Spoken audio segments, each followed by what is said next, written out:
for the hardest-hitting show in talk radio. The true progressive voice since 2012. This is Southpaws.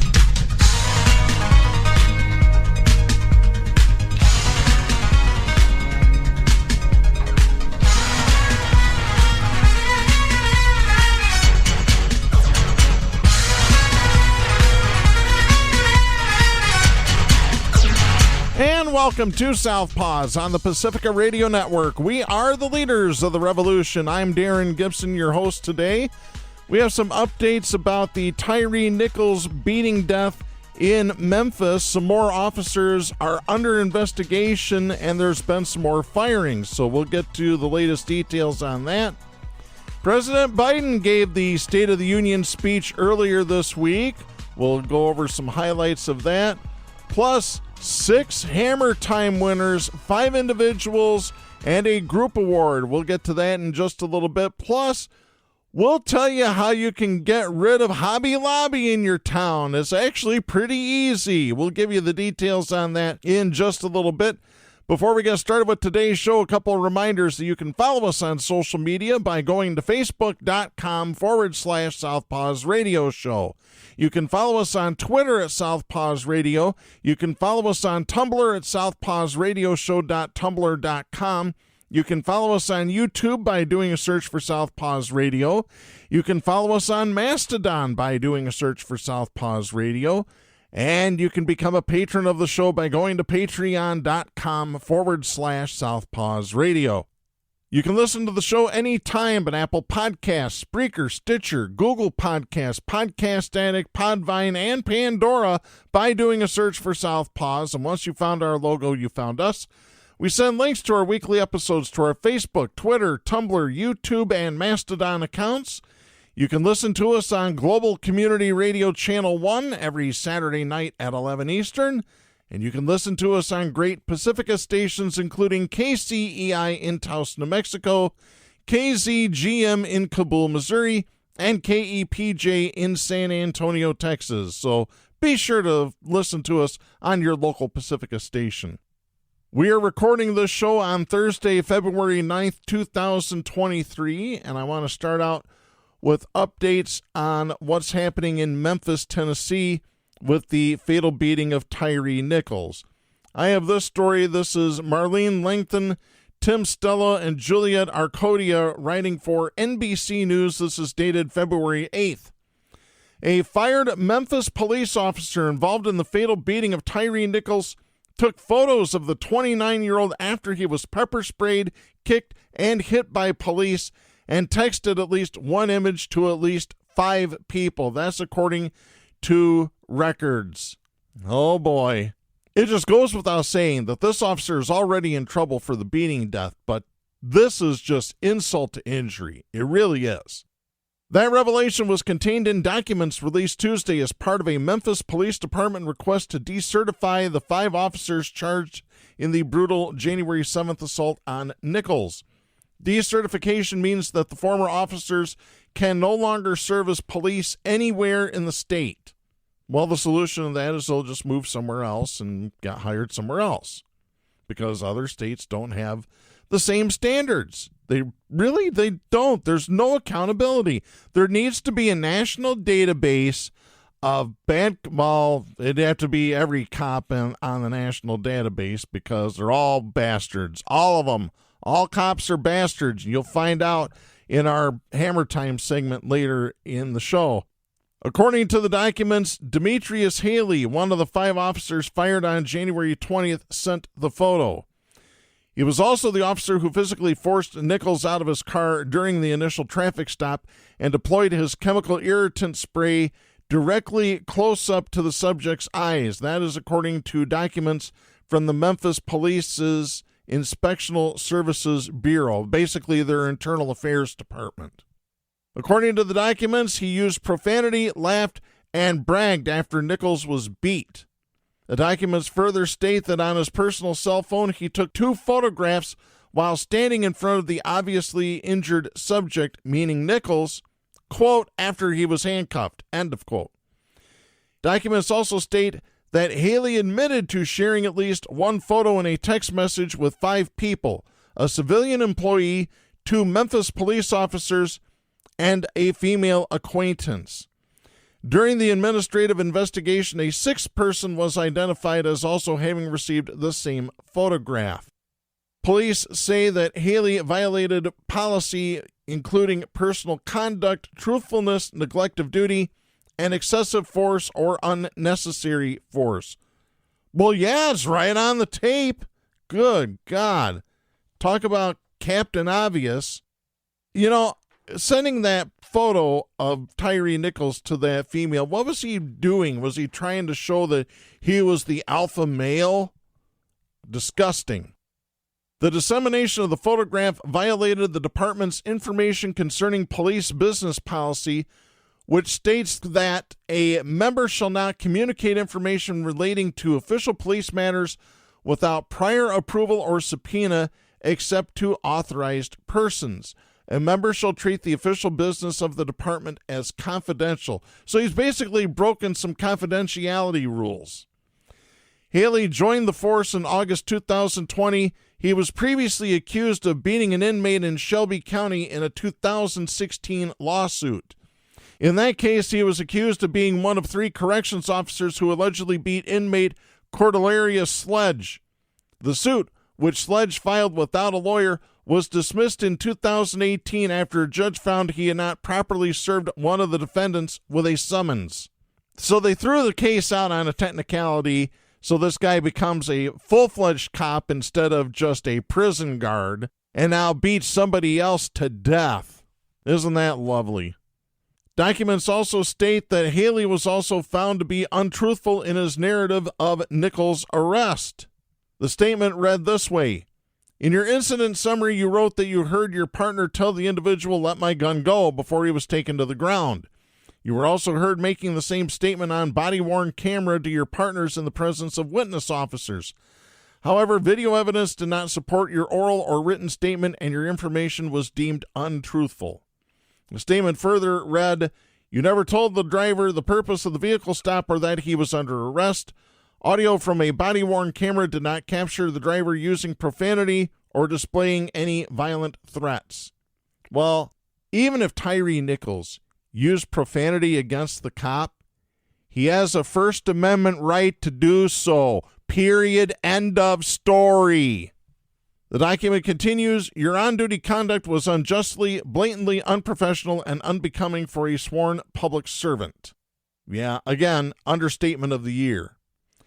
According to decertification documents for all the officers charged with second-degree murder that include Haley, Emmett Martin III, Tadarius Bean, Desmond Mills Jr., and Justin Smith, none of their body cameras captured the entire incident, despite policies requiring them to activate it during all police encounters. Yeah, because they figured they could get away with beating this guy to death. They might still get away with it. We haven't gone to jury yet. Documents said that Haley failed to activate his body camera during the first encounter with police, though it was functioning properly. Martin took off his body camera at some point and placed it in his unmarked vehicle. Mills and Bean both at one point removed their body cameras and placed them on the trunk of a car, and Smith's camera was not activated during his initial interaction with Nichols. The documents also described alleged departmental violations, which include excessive force, neglect of duty, truthfulness, and personal conduct. Martin was found to be untruthful in the police investigation. According to the documents, he reported in his incident summary of the arrest that Nichols grabbed his duty weapon before officers placed him on the ground, but video evidence did not corroborate that report. So, once again, this is Patrick Leoya all over again. Let go of my gun. You didn't have your gun. You didn't have your taser either. Not in a way that he could fire it at you. You're on his back. Unbelievable.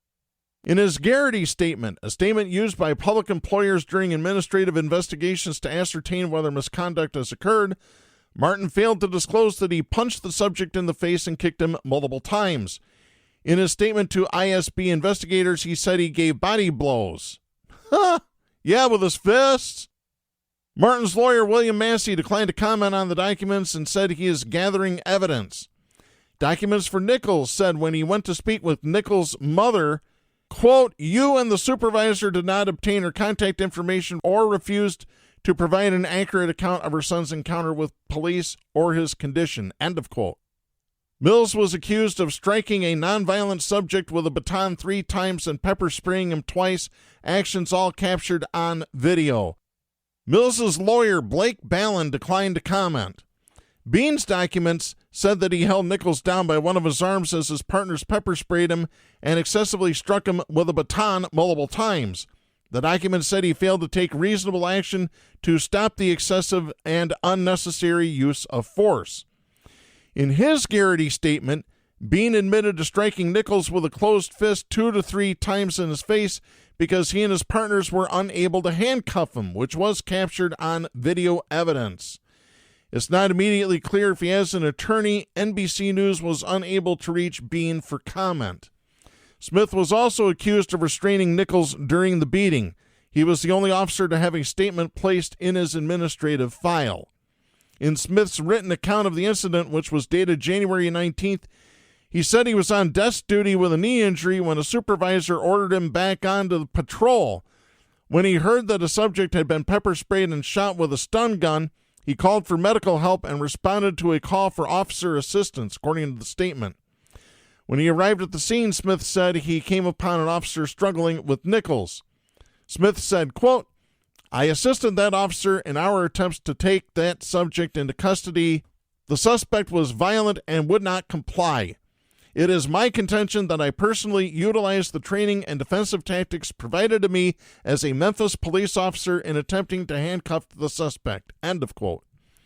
He added this in his statement, quote, "As much as I would like to set the record straight, based upon the inconsistencies and misstatements in the statement of charges given to me, upon advice of counsel, I am not allowed to make any statements surrounding the incident of January 7th, 2023, end of quote.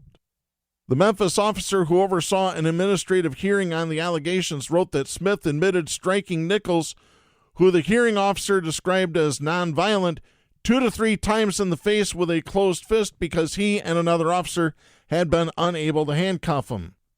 The officer wrote, quote, "You sprayed the subject with your chemical irritant spray and also held the individual's arm while other officers kicked, punched, and pepper sprayed him several times," end of quote. The officer added that Smith's action violated the department's excessive use of force rules. A message seeking comment left on a phone number listed under Smith's name was not returned Tuesday. Court records do not list a lawyer for him. None of the officers spoke during their administrative hearings or provided the hearing officer with a statement. All 5 officers have been fired and charged with second-degree murder and other counts. A 6th officer, Preston Hemphill, was fired last week, and 7 more remain under investigation, that according to a city official. The president of the Memphis Police Association did not respond to a request for comment Tuesday night. In an earlier public statement, Lieutenant Essica Cage Rosario declined to comment on the officer's termination because of the ongoing criminal investigation. In statements included in the decertification documents, the union objected to the administrative hearing, saying pieces of evidence cited by the hearing officer, including body camera video and witness statements, hadn't been provided to an association representative and a full investigation wasn't complete. The association said, quote, "These are only a few examples of the gross violations of this officer's right to due process," end of quote. Well, what about Tyre Nichols' right to be able to live?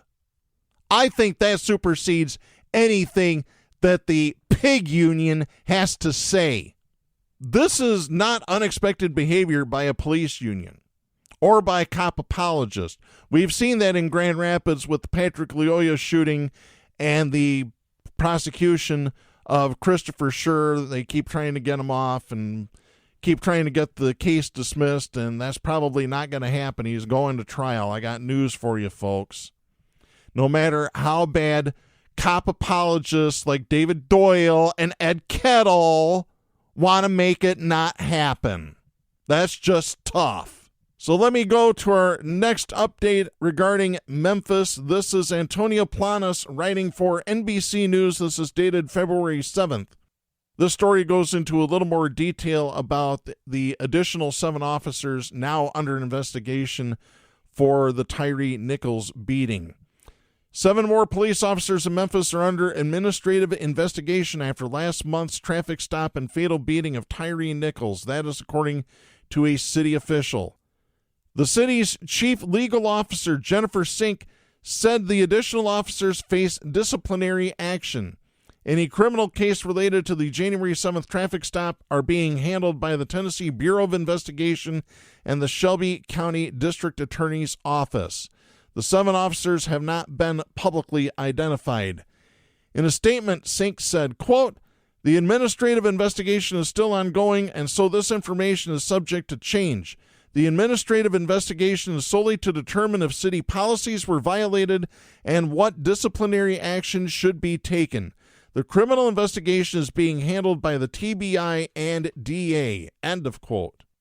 Nichols, a 29-year-old amateur photographer and skateboarder, died 3 days after officers brutally beat him. He was kicked and punched repeatedly in a case that has drawn renewed national attention to police brutality. Already, 7 Memphis officers, 5 of whom were criminally charged with second-degree murder, have been relieved of duty. 6 of them have been fired. And 3 Memphis EMTs who responded were fired after an internal investigation, according to the Memphis Fire Department. 2 Shelby County Sheriff's deputies have also been relieved of duty pending an administrative investigation. Memphis Police has also disbanded its Scorpion unit since Nichols' death.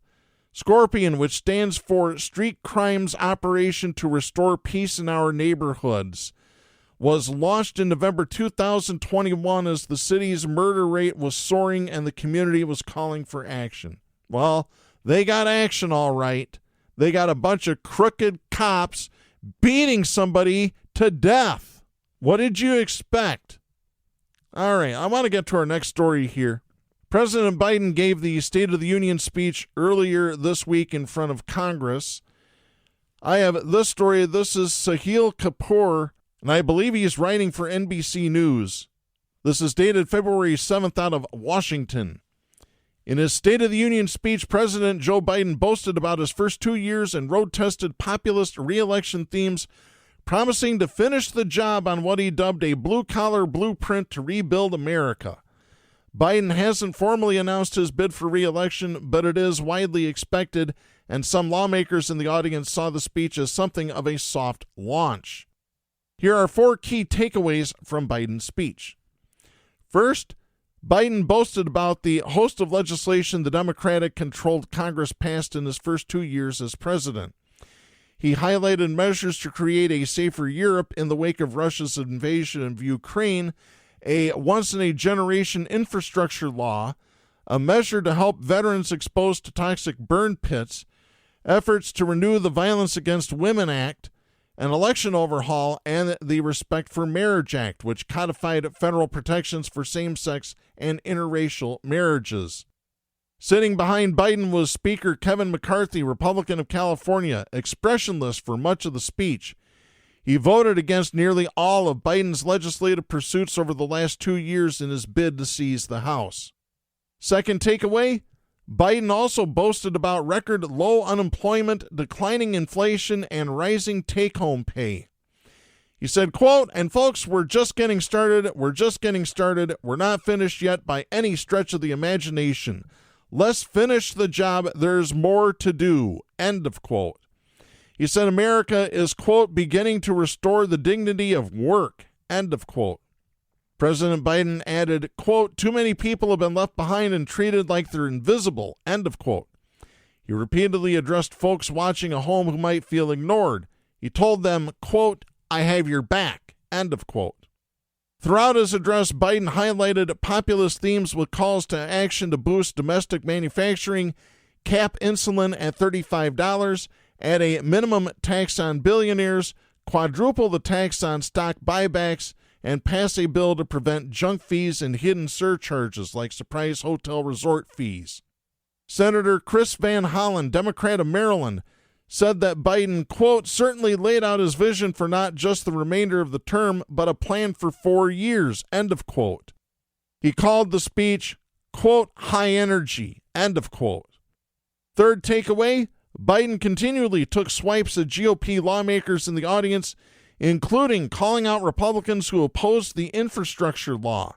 He said, quote, I want to thank my Republican friends who voted for the law and my Republican friends who voted against it as well. I still get asked to fund the projects in those districts as well. But don't worry, I promised I'd be a president for all Americans. We'll fund these projects, and I'll see you at the groundbreaking. End of quote. McCarthy, who joined the vast majority of House Republicans in opposing the law, sat and looked on blankly. Later, Biden mocked Republicans who want to repeal his Inflation Reduction Act, which empowers Medicare to negotiate drug prices with the pharmaceutical industry and was passed solely with Democratic support.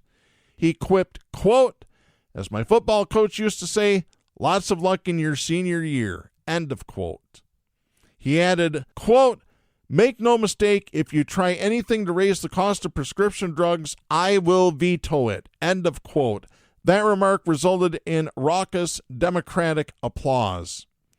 And the fourth one, Republicans repeatedly heckled and booed Biden, particularly when he said, quote, some Republicans want Medicare and Social Security to sunset, end of quote. McCarthy shook his head. Representative Marjorie Trader Greene, of Georgia, loudly and repeatedly yelled, liar. He said, quote, I'm not saying it's a majority of you. I'm politely not naming them, but it's being proposed by some of you, end of quote. No, it's being proposed by all of them in one form or another. There's your truth. You just won't hear it from Biden. You'll hear it from me. You'll hear it from Jack Prince. Hell, you'll hear it from Senator Bernie Sanders, because we tell the truth. Biden was referring to a plan released last year by Senator Rick Scott, Republican of Florida, that would sunset all federal laws after 5 years unless Congress voted to prolong them. Democrats seized on it to argue that such a plan would sunset Medicare and Social Security. Facing the jeers and boos, Biden pivoted. He said, quote, as we all apparently agree, Social Security and Medicare is off the books now, right? They're not to be touched? End of quote. Applause broke out in the chamber. Biden added, quote, all right, we got unanimity. End of quote. Senator Scott responded to Biden by saying, quote, he's a liar, end of quote. He added that he wasn't surprised to hear Biden attack his plan. Scott adding, quote, he's been lying about me for a year. It doesn't resonate, end of quote. Oh, really?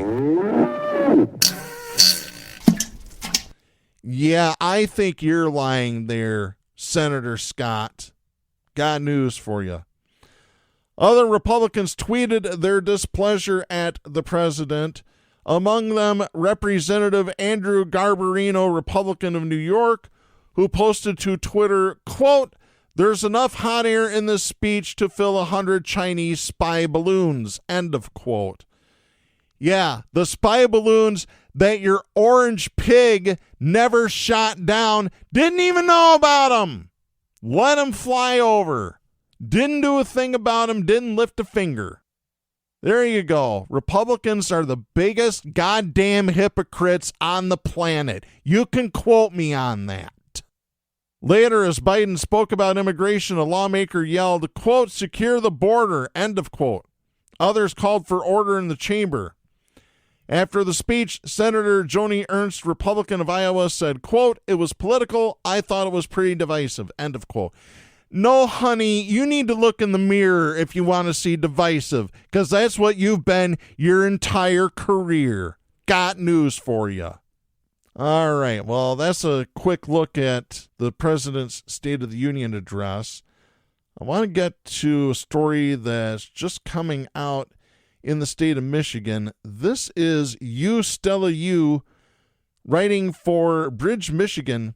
This is dated February 8th out of Lansing. More bad news for the Republican Party, especially in Michigan. Listen to this. Campaign donations to legislative Republicans started to dry up almost immediately after Democrats won control of the state legislature on November 8th. That is according to campaign finance records. Between November 9th and December 31st, Michigan's top legislative Democrats and Democratic caucus funds received more than $258,000 from almost 290 donors, including $244,000 from corporate PACs and other political committees. That is according to a Bridge, Michigan analysis of state campaign finance reports released January 31st. Their GOP counterparts received just shy of $93,000 from 13 donors, including $70,000 from 4 current and former legislators' campaign accounts. The fundraising gap follows a historic win by Democrats, who now control the governor's office and the state legislature for the first time since 1984. Michigan's Secretary of State and Attorney General are both Democrats, and the party has a one-seat advantage on the state Supreme Court. The change in leadership is likely why money is flowing toward Democrats as special interest groups look for an audience with the new leaders. That is according to political consultants and a political science expert. Big corporations, some of which have traditionally given to both Republicans and Democrats, have each contributed tens of thousands of dollars to Democratic campaigns following the election. Over the past month, Democrats have quickly introduced and advanced legislation that reflects their long-touted priorities, such as expanding the state's earned income tax credit, repealing the pension tax, and elevating Michigan's presidential primary dates, among others. Now you guys need to go after right to work, repeal it, get rid of it, restore prevailing wage in Michigan. There you go. Time to do it. Time to start siding with the workers, siding with blue collar, not white collar. Republican strategist Jason Rowe told Bridge, Michigan, quote, "Everyone's kind of in limbo but still have to operate with who the king is at the moment. And right now, the Democrats are the king." End of quote. The 5 biggest corporate donors to Democrats from November 9th to December 31st were Blue Cross Blue Shield of Michigan and its PAC, nearly $32,000. DTE Energy and its PAC, $20,000. Ford Motor Company and its PAC, $15,000. And $11,500 from the political arm of Rock Holdings Mortgage Lending Service, plus nearly $11,000 from the Meyer grocery chain. I personally would love to see all money out of politics. It's gotten ridiculous. It's been ridiculous for decades, but it keeps getting worse year after year. All are reliable donors to both parties. DTE or its lobbyists, for instance, has contributed to 138 of the 148 state lawmakers who were in office last year. That is according to a tally by the environmental think tank Energy and Policy Institute. All the corporate donors have significant interest in state policy. DTE Energy, for example, has opposed renewable energy reforms and fought bills that would have allowed investigations into utility companies for power outages, which is a good thing. You need more regulation of the utilities. You need more regulation, period. I got news for you. There are economists that say that the country does better when there's more regulation, and they have the proof of it. The latest numbers follow a season of money troubles for Republicans as Democrats significantly outraised and outspent their opponents in the November election. Governor Gretchen Whitmer, for example, raised more than $37 million throughout the election cycle, which was more than 4 times the $9 million raised by Republican gubernatorial nominee Tudor Dixon, who might be running for state Republican Party head, possibly running for U.S. Senate. Who knows? By late August, Democrats spent more heavily than usual in competitive legislative races and outpaced their Republican opponents in some areas. But throughout the election cycle, legislative Democratic candidates raised roughly the same as their Republican opponents, each raising a total of $26.8 million, according to a report published by MLive. While Democrats outraised Republicans after the election, both parties had roughly the same amount of cash in their caucus funds. Between the Senate and House, Democratic caucus funds had $231,000 on hand, Republicans $213,000. Democrats' caucus funds were also $1.3 million in debt. Their Republican counterparts, $700,000 in debt. We don't want to bore you with the numbers here, so we'll just wrap that story up. Like I said, I find it real interesting that the pendulum has swung this way. Again, personally, we need publicly funded elections.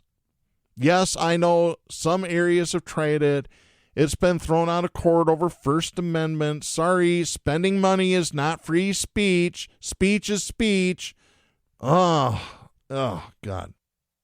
And actually, I want to get to this next story here. This is something else.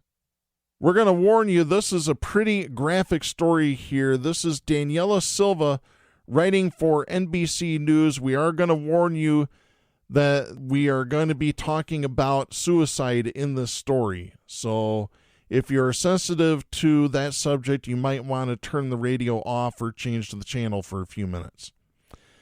This story is dated February 3rd. A Pennsylvania family found shot dead in their backyard last week in what police say appears to be a suicide pact included a mother and daughter who loved bowling and were devout Christian conservatives, according to people who knew them. 26-year-old Morgan Daub and her parents, 62-year-old James Daub and 59-year-old Deborah Daub, were found dead on the ground in the backyard of their home in York County, Pennsylvania, the morning of January 25th after police responded to a request for a welfare check from a neighbor. The West Manchester Township Police Department has since said that notes left inside the house indicate that the family members recently made a joint decision to end their lives. Police believe Deborah Daub shot and killed her husband and then was shot and killed by Morgan, who then took her own life. Police said there were no signs of forced entry or struggle and no evidence that anyone else had been present. An investigation into the deaths has been officially closed. People who knew the family expressed shock and heartbreak at the deaths. Morgan was described by members of the local bowling community as a shy, quiet young woman who was close with her mother and also a talented and avid bowler until she and her mother suddenly stopped visiting bowling stores and alleys in the area a few years ago around the start of the pandemic. Brett Stabley, who operates the pro shop at Bowler Supply in York, Pennsylvania, where the mother and daughter were longtime customers, said, quote, Morgan didn't have a lot of words to say, end of quote. Stabley said he believed Morgan, whom he described as very meek and quiet, but also very bright, was homeschooled, and her mother often spoke on her behalf. Stabley said he gave Morgan many bowling lessons over the years, and she became more sociable as she grew older. He added that she was also quite a good bowler. Stabley said the Christian church-going family, quote, was never shy about letting anybody know what their beliefs were, end of quote, when it came to religion and politics. Stabley said that Morgan and Deborah were, quote, very, very huge, end of quote, supporters of Donald Trump. Referring to an instance when he saw them just before the 2020 election, Stabley said, quote, they were just so hell-bent on Trump winning, like this could be the end if he doesn't, end of quote. He said he stopped seeing the two after that. A neighbor who asked to remain anonymous for fear of personal or professional retaliation in their town said the family had a, quote, preoccupation with religion, especially on the dad's part, end of quote. The neighbor added that the family's front yard was also littered with pro-Trump political signs during the elections and anti-abortion signs when Roe v. Wade was overturned. Terry Miller, the owner of Suburban Bowlerama, said Morgan and Deborah came to his bowling center a couple of times a week. He said of Morgan, quote, she grew up here. To me, just watching their interactions, they just enjoyed it. They seemed to spend a lot of time together, end of quote.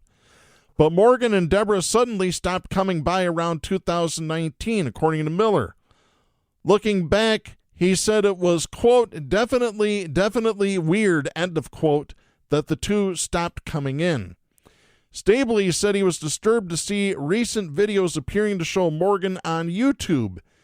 In the videos, which the West Manchester Township Police Department has also said appear to show Morgan, the young woman speaks in stream-of-conscious fashion about God, the Antichrist, and conspiracies about Trump and the 2020 election.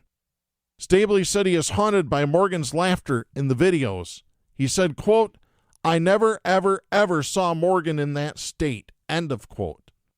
Detective Timothy Fink said in a statement to NBC News on Friday that Deborah Daub left a written document signed January 19th in which she speaks of a joint decision by her and Morgan to end their lives. It refers to the, quote, "evil that is mounted against Morgan," end of quote, but does not go into further detail. Morgan and her father also left notes indicating that the family had planned how to carry out the shootings and made other preparations, including what to do with the family dog and their assets. Those notes were dated January 24th, a day before the bodies of the family were found. Police said that the positioning of the bodies, the two guns found at the scene, the shell casings, and other evidence, quote, support the account put forward by the written documents left behind by the family that all three family members decided to end their lives on January 24th, 2023. Meanwhile, the neighbors said that they are in shock and disbelief that something like this could happen so close to home. The unidentified neighbor said, quote, "When I interacted with them in person, they kept it under wraps. I didn't see that break through the surface at all," end of quote. Folks, this is what a cult looks like. Just like Jim Jones in Guyana back in the 70s, just like every other cult that has been around since the beginning of time, this is what happens. This should be a cautionary tale right here. And I feel really awful for this family, especially their survivors, because they're just all shaking their heads wondering what the hell happened. And as many of you know, I've gone through my own mental health struggles. If you are struggling, or if you have a family member or a friend, or you know somebody who is, and you think they might try to harm themselves, have them reach out, call 988, or reach out yourself and tell the person answering the line what you're seeing and what's going on and what you can do to help that person. Making that call could save somebody's life. It really could. All right. Well, I tell you what, let's lighten the mood a little bit here. Stop. Hammer time. And let's go to hammer time. It is time to drop the hammer on the douchebag of the week. We have 6 winners this week, 5 individual awards and a group award. Let's go ahead and start with the individual awards. They are the 5 Michigan Democrats in the U.S. House who voted for a Republican resolution to condemn socialism. So winners 1 through 5 are Debbie Dingell of the 6th District, Dan Kildee of the 8th District, West Michigan's own Hillary Skolton representing the 3rd District. She signed on to this garbage.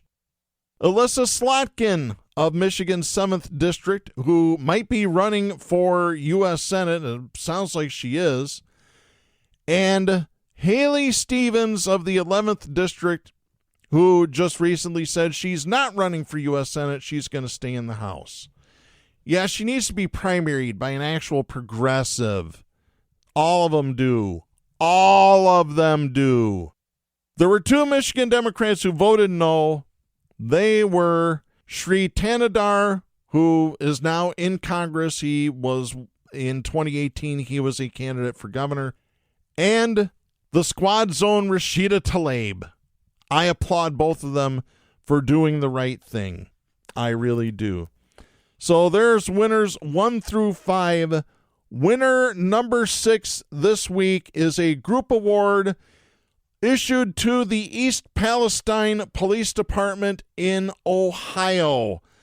I have this story. This is Peter Schallenbu writing for ABC News. This is dated February 9th.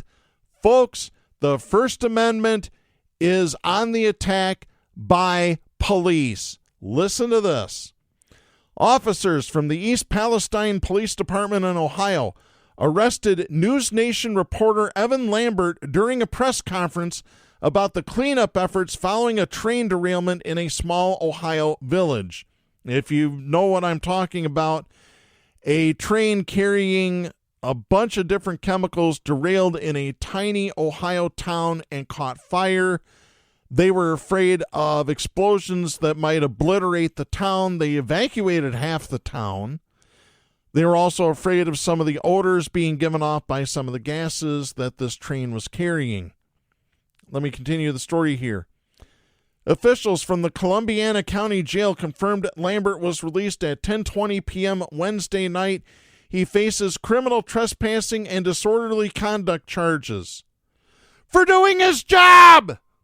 For being a reporter and doing his job, he gets arrested, thrown to the ground, handcuffed, and drug off. The Columbiana County Sheriff's Office confirmed to ABC News that they also assisted in the reporter's arrest. So, yeah, honorable mention to those assholes too, because that's what you are. You're a bunch of fascist thugs. God, do you people know what the First Amendment is? Congress shall make no law. Unreal. According to News Nation, Lambert was doing a live report while Ohio Governor Mike DeWine spoke at a press conference, prompting law enforcement to ask Lambert to be quiet. News Nation said that Lambert concluded the segment before being asked to leave. Multiple videos from the incident show officers arresting and subsequently forcibly removing Lambert. While walking out of the building in handcuffs, Lambert said, quote, "I got arrested because I was doing a live report about what people need to know," end of quote. Governor DeWine, for his part, did not see the incident due to a row of cameras, but heard a disagreement. That is according to his press secretary, Dan Tierney. Tierney wrote in a statement, quote, "Governor DeWine did not request that the reporter stop his live broadcast, nor did he know that the request was being made," end of quote. Governor DeWine defended Lambert's right to report when asked about the confrontation during the press conference. DeWine said, quote, "All I can say is that person had a right to be reporting. They should have been allowed to report. If they were in any way hampered from reporting, that certainly is wrong, and it is not anything I approve. In fact, I vehemently disapprove of it," end of quote. DeWine reiterated at the press conference that he did not authorize the arrest, inviting Lambert to interview him upon release. He said, quote, "I am certainly very, very sorry that happened. I don't know all the facts, but he or she, whoever was arrested, had every right to be reporting and do what they do every single day," end of quote. Earlier reports indicated that Lambert would be in police custody overnight, though officials confirmed he was released. Lambert told News Nation following his release, quote, "No journalist expects to be arrested when you're doing your job, and I think that's really important that that doesn't happen in our country," end of quote. Absolutely, I agree with him 100%. For those of you who don't know what News Nation is, they are a cable channel that is owned by Nexstar Media. Nexstar owns a bunch of local television stations around the country. In Grand Rapids, they own Wood Television. In Chicago, they own WGN. They're a big deal. And I tell you what, I hope that Nexstar's lawyers start filing lawsuits for hundreds of millions of dollars. This type of shit needs to come to a complete, total halt. Period. End of story. It really does, folks.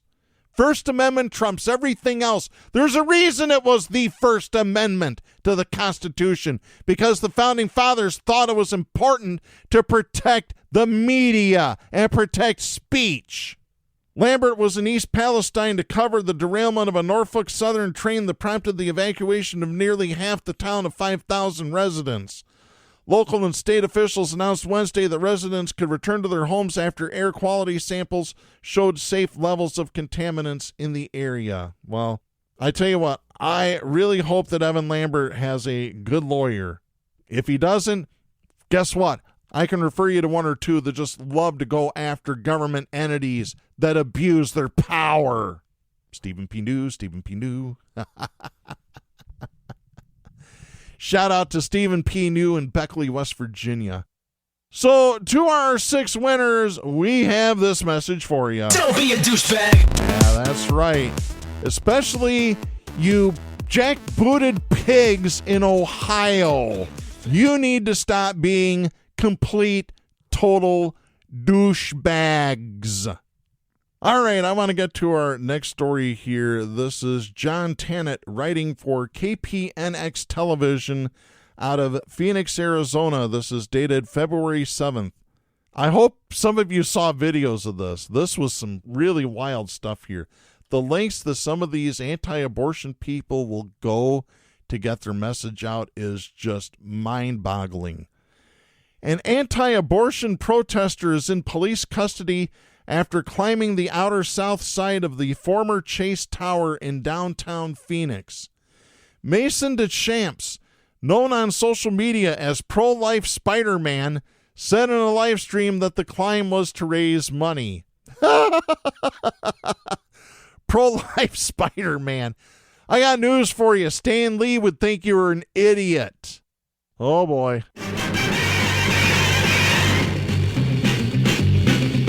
Spider-Man, Spider-Man, does whatever a spider can. Spins a web any size. Catches thief, just like light. Look out. Here comes the Spider-Man. Definitely not that Spider-Man. Oh, yeah. So, there you go, folks. Authorities said that the call came in around 9:45 a.m. and rescue crews were on the scene minutes later. Technical rescue teams were staged on the roof and around the ground floor of the building. Police Fire Department Captain Todd Keller said, quote, "On the other side of this channel is a stairwell of ventilation, so we had crews going up every single floor, constantly communicating with this individual, asking him how he's doing and what his plan is." End of quote. His plan was he was going to climb the building. Again, Captain Obvious. Oh, jeez.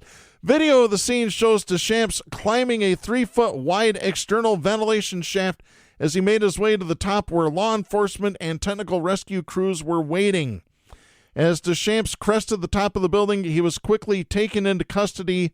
Officers said the climb took roughly an hour. No, it put me up at the top of that building. You know what would have happened to him?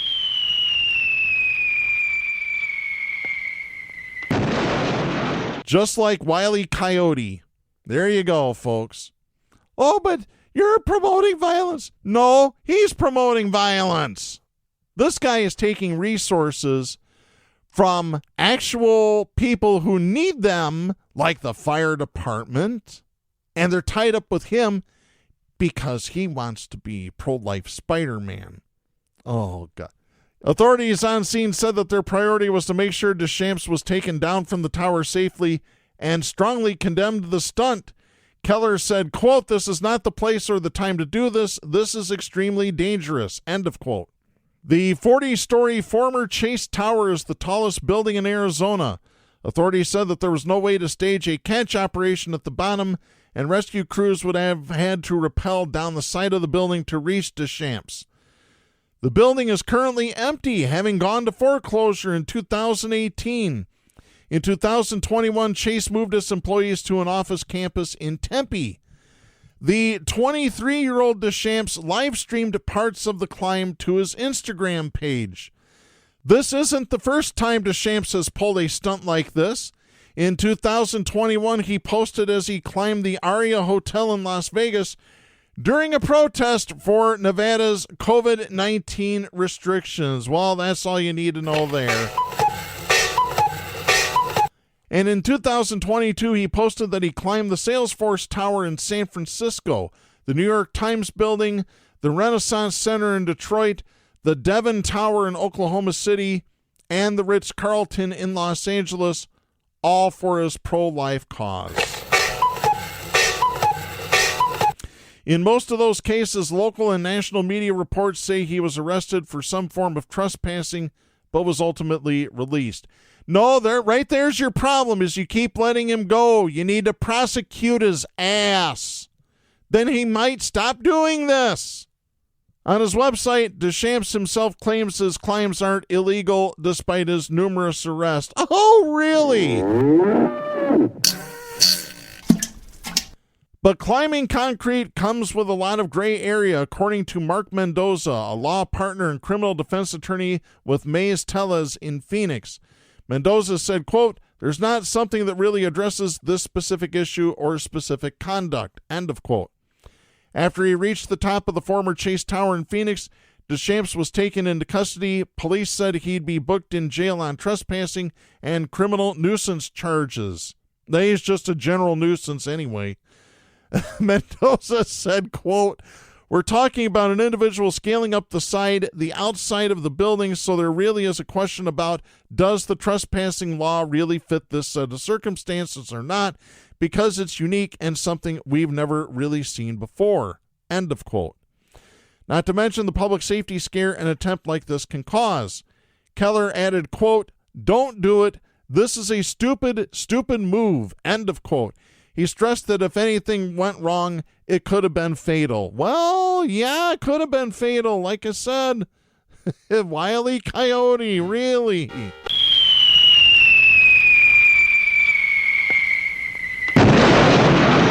Yeah, there you go.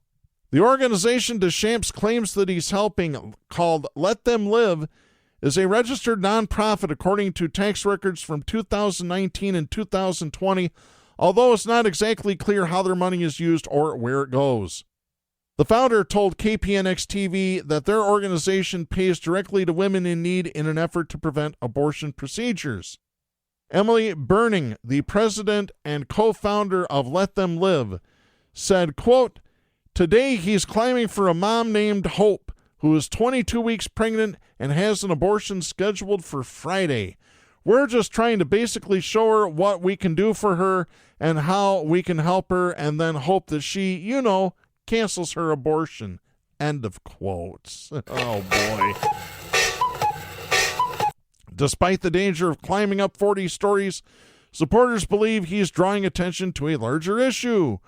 Burning said, quote, "A lot of people are afraid because he's risking his life, but, think about it this way. There's millions of babies like Isla, for example, who are being aborted every single day," end of quote. It's not millions every single day, you lying Sorry, not true. I rate that false. Or better yet, here's how I rate it. Yeah, there you go, folks. There you go. All right, I promised I'll get to our final story here. We figured out a way to get rid of Hobby Lobby in your town. This is Ilsa Miner writing for the Daily Press out of Escanaba, Michigan. This is dated November 15th of 2022. This article was republished by the Iron Mountain Daily News, which is where I saw the story. Out of Escanaba, Michigan, Escanaba in the moonlight. Plans for the first commercial marijuana establishment within the city of Escanaba that's not located on tribal land hit a snag Thursday when the developer found itself in a battle with retail craft giant Hobby Lobby. The issue came to a head when the city's planning commission held a public hearing on a special land use permit that would allow the Fire Station LLC, based in Marquette, to open a retail facility in the former Hudson's Classic Grill located on Lincoln Road and adjacent to the Delta Plaza Mall. Hobby Lobby, which is located in the mall near the site of the former restaurant, balked at the proposal, sending a letter to the city threatening to leave if the development were to proceed. I got 2 words: bye-bye. A portion of the letter, which was addressed to the city's mayor, read this way, quote, "Since opening, it's been Hobby Lobby's privilege to serve the Escanaba community. However, the proposed marijuana use in the mall threatens that continued relationship," end of quote. While the letter repeatedly referred to the proposed marijuana dispensary as being within the shopping center, the land the former restaurant sits on is not owned by Dial Properties, owner of the mall itself. That may not matter, however, as the property the former Hudson sits on is lacking one key feature: an entrance. The only driveway the property has connecting to the roadway is designated and engineered to be an exit only, and given its location, it's unlikely that the Michigan Department of Transportation would be willing to re-engineer the driveway to make it two-directional. That means that currently the only way to access the property is to drive through the parking lot owned by Dial. Planning Commission Chair James Hellerman said, quote, "It's not an entrance and MDOT will put their foot down. That's the state, that's not us, and they will put their foot down." End of quote.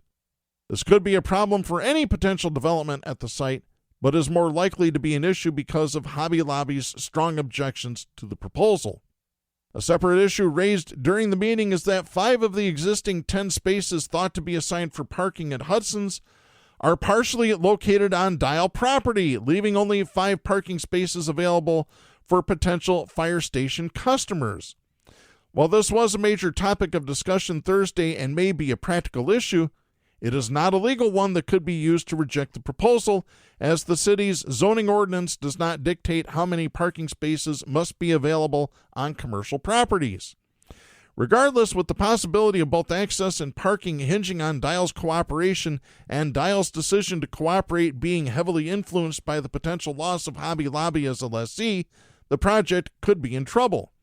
Brian Riley, president of Dial Management, said, quote, "Hobby Lobby, we have a lease with them, and so regardless of what the mall owners think, what we think is not necessarily going to drive this train." End of quote.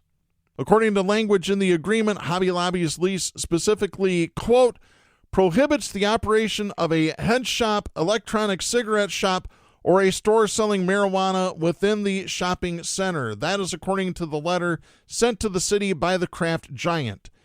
It is unclear whether any other businesses currently operating in the mall would take issue with the fire station locating next door, but according to Riley, clauses like the one in Hobby Lobby's lease are not uncommon for retailers.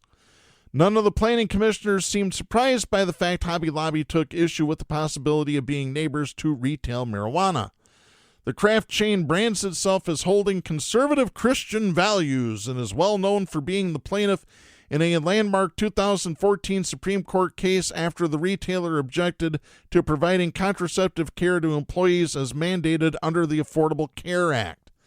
In that case, Hobby Lobby was victorious, and the court ruled that privately held for-profit corporations are exempt from regulations owners object to on religious grounds, which is absolute total bullshit. That's not how it works. The court got it wrong. Ironically, Hobby Lobby's conservative values may play a larger role in the future of the fire station's proposed development than the actual church located inside the mall. Concerns about the proximity of churches to various business districts in the city prompted the city to scrap mandatory buffer zones around places of worship. The commission voted 5-1 to approve the plan on the condition that the fire station could get a legal easement to access the property. The lone no vote was from Commissioner David Mason, who objected to the project based on its potential impact on neighboring businesses. Well, we're going to have to stay updated on that story because that's an interesting one. It's amazing the Hobby Lobby will argue this, considering that they've had their own legal troubles with antiquities, the theft of antiquities, the alleged theft of antiquities, their possession of allegedly stolen antiquities, whatever you want to call it. They're a bunch of hypocrites, folks. I'll say it right here. We're out of time for this week. We'll be back next week. I'm Darren Gibson. Please support independent media, the First Amendment, and a woman's right to choose. Stations that carry Southpaws do not necessarily share the opinions expressed on the show. Southpaws is protected by the First Amendment to the U.S. Constitution and is copyrighted by Big D Entertainment. All rights reserved.